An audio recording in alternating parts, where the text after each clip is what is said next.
Hi friends, இன்றைக்கி நம்ம நோம்பு கஞ்சி செய்ய போகிறோம். அதுக்கு ஃபஸ்ட்டு ஸ்டவ் ஆன் பண்ணிக்கலாம்.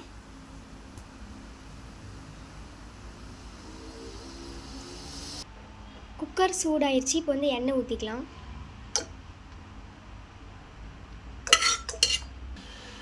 இப்போது எண்ணெய் நல்லா சூடாயிடுச்சு. இப்போ நம்ம பிரியாணி இலை போட்டுக்கலாம்.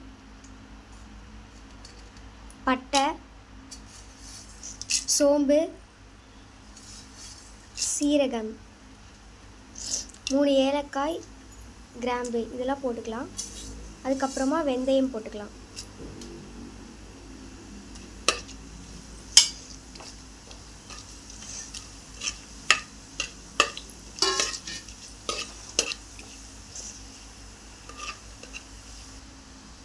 இப்போ 5 சின்ன வெங்காயம், பூண்டு அதை தட்டி வச்சுருக்கு, அதை போட்டுடலாம். போட்டு நல்லா மிக்ஸ் பண்ணிக்கலாம்.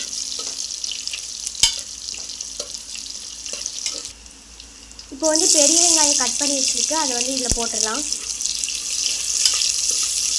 நல்லா கலக்கி விட்டுக்கலாம்.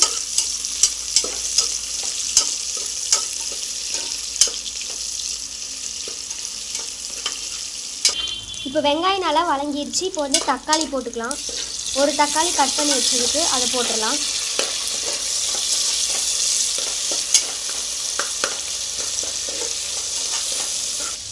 இப்போ தக்காளி நல்லா வதங்கிடுச்சு. இப்போ புதினா, கொத்தமல்லி, கருவேப்பிலை 3 போட்டுக்கலாம்.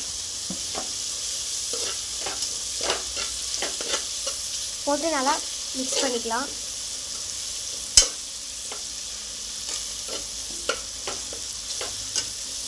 இப்போ இஞ்சி பூண்டு பேஸ்ட் போட்டுக்கலாம். இதையும் நல்லா மிக்ஸ் பண்ணி விட்டுக்கலாம். இப்போ நல்லா வதங்கிடுச்சு. நான் காப்படி அரிசிக்கு 100 கிராம் மட்டன் நல்லா கொட்டி வாங்கிட்டு வந்திருக்கேன் கடையில். இதை இதில் போட்டுடலாம். நல்லா மிக்ஸ் பண்ணிக்கலாம். இப்போ மஞ்சள்தூள் கொஞ்சமாக போட்டுக்கலாம். 1/4 டீஸ்பூன். இப்போ அரிசியும் பாசிப்பருப்பும் நாங்கள் முதல்ல ஊற வச்சுருக்கோம். நீங்களும் ஊற வச்சு 20 நிமிஷம் ஊற வச்சு எடுத்துக்கோங்க. அதை இப்போ அரிசி பாசிப்பருப்பு போட்டுக்கலாம்.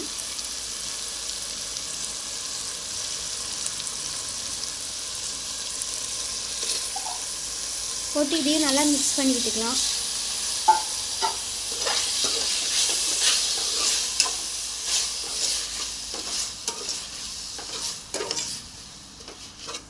இப்போ தண்ணி ஊற்றிக்கலாம். ஒரு படி அரிசிக்கு 3 சொம்பு தண்ணி ஊற்றணும். நாங்கள் ஒரு படி அரிசி எடுத்திருக்கோம், அதுக்கு 3 சொம்பு ஊற்றிருக்கோம்.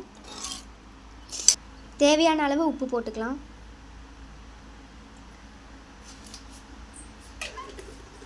கடைசியாக மிளகா பொடி சேர்த்துக்கலாம். இந்த மாதிரி நல்லா கொதி வரணும். இப்போ குக்கர் மூடி போட்டுடலாம். போட்டு 7 விசில் விட்டு எடுத்துக்கலாம்.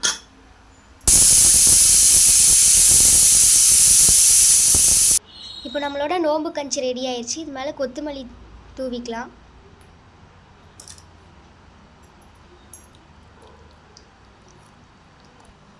இப்போ சாப்பிட்றதுக்கு ஒரு குட்டி பவுலில் மாற்றிக்கலாம். கஞ்சி இப்படி நல்லா கொல கொலன்னு இருக்கணும். அப்போ நல்லா டேஸ்ட்டாக இருக்கும். இப்போ மட்டன் நல்லா வெந்துருச்சு பாருங்கள். நம்ம போட்டதுனால பஞ்சு மாதிரி வெந்துருச்சு. இந்த வீடியோ பிடிச்சிருந்தா லைக் பண்ணுங்கள், ஷேர் பண்ணுங்கள், சப்ஸ்கிரைப் பண்ணுங்கள், அண்ட் அந்த பெல் ஐக்கானையும் கிளிக் பண்ணிடுங்க. பாய். அப்புறமா இந்த வீடியோவை ஸ்கிப் பண்ணாமல் முழுசாக பாருங்கள். அப்போ தான் உங்களுக்கு நல்லா புரியும். பாய்.